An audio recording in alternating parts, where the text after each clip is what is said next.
Jadi gini, geng motor kita sudah membuat alokasi untuk menangani geng motor dan premanisme di Jawa Barat. Relatif lumayan alokasinya. Dan rencananya mereka yang tertangkap karena balapan liar di jalan, kemudian terlibat geng motor, kena perkelahian antar pemuda, antar siswa, kita akan masukin wajib militer dan saya berencana memasuki kurikulum wajib militer ke pendidikan SMA untuk membentukan karakter bela negara. Dan sudah melakukan pengelolaan keuangan dengan realokasi dengan tim transisi yang dibentuk oleh Pemprov Jabar. Saya sendiri tidak membentuk tim transisi.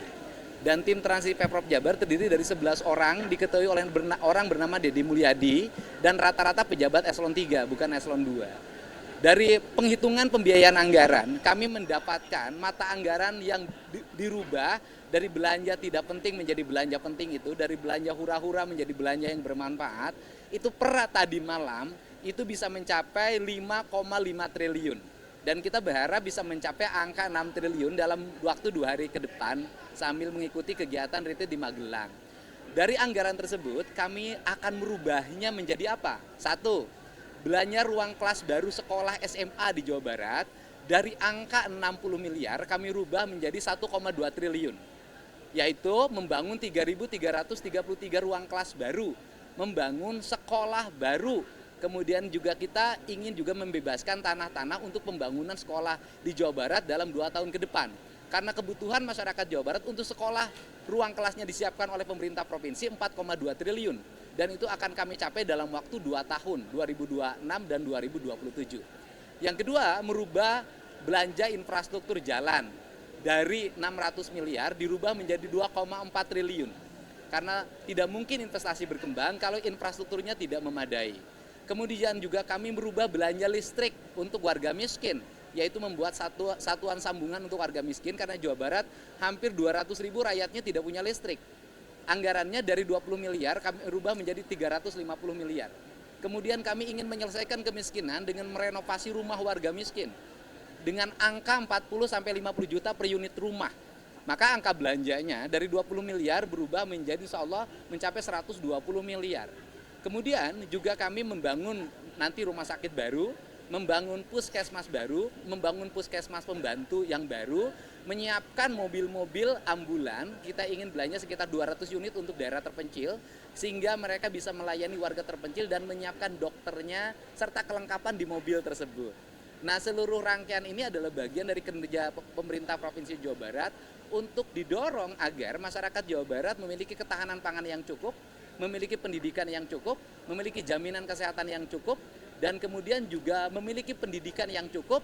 Dan yang paling utama kami juga membaca fenomena tentang oknum ormas mengganggu investasi. Kami menyiapkan pembiayaan untuk melindungi para pengusaha, untuk menyiapkan biaya keamanan dengan istilah operasi Jabar Manunggal, yaitu mendorong perusahaan-perusahaan untuk kami dampingi agar tidak terganggu oleh oknum-oknum ormas, dari mulai pembebasan tanah, minta jatah ketika pembangunan, minta jatah ketika rekrutmen tenaga kerja melalui percalonan tenaga kerja, minta jatah produksi limbah ketika perusahaan berproduksi, dan itu selalu menjadi konflik di kawasan industri di Jawa Barat.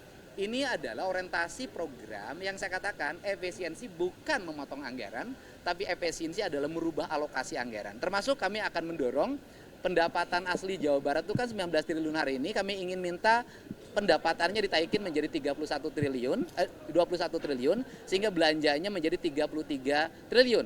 Dan dana alokasi bantuan bagi hasil untuk kabupaten kota sebesar 6 triliun, itu 100% harus digunakan untuk pembangunan infrastruktur jalan, tidak boleh digunakan untuk kepentingan lain. Pak, ada pengorbanan yang itu seperti apa ya Pak? Hah? Untuk menurunkan itu? Oh, nggak ada pengorbanan. Yang berkorban yang biasa jalan-jalan ke luar negeri nggak usah. Yang biasa piknik dengan berbau studi banding nggak usah.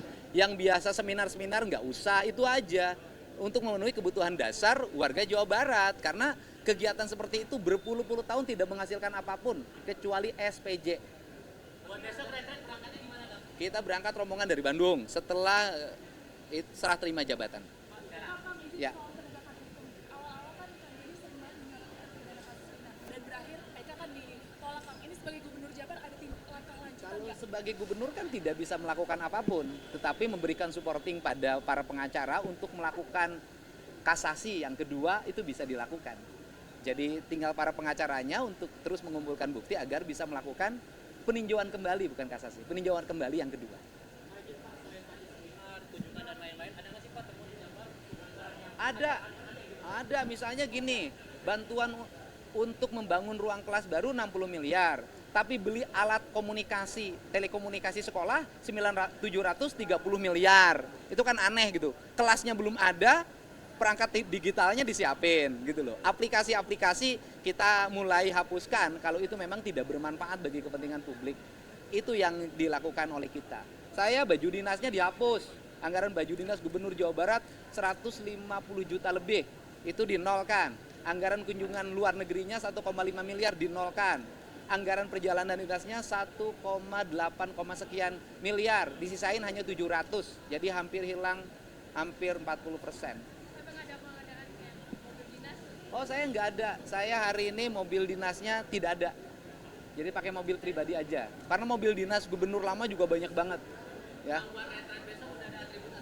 Oh, sudah disiapin, sudah di packing. Apa aja, kaos, training, topi, sepatu, baju Satpol PP.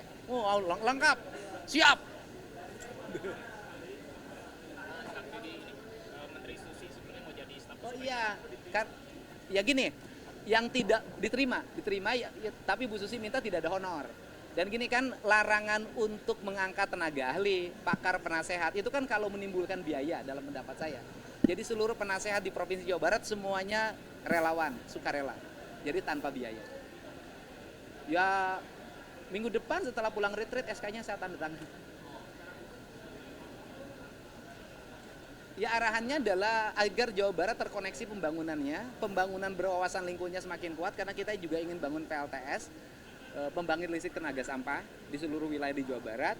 Dan kemudian ini yang paling penting, hari ini saya mengeluarkan perintah untuk melakukan nonaktif pada kepala sekolah di salah satu kepala sekolah di Depok. Karena siswanya pergi ke Bali. Padahal sudah ada surat edaran PJ Gubernur yang melarang anak-anak sekolah itu bepergian, pelesir di luar Provinsi Jawa Barat.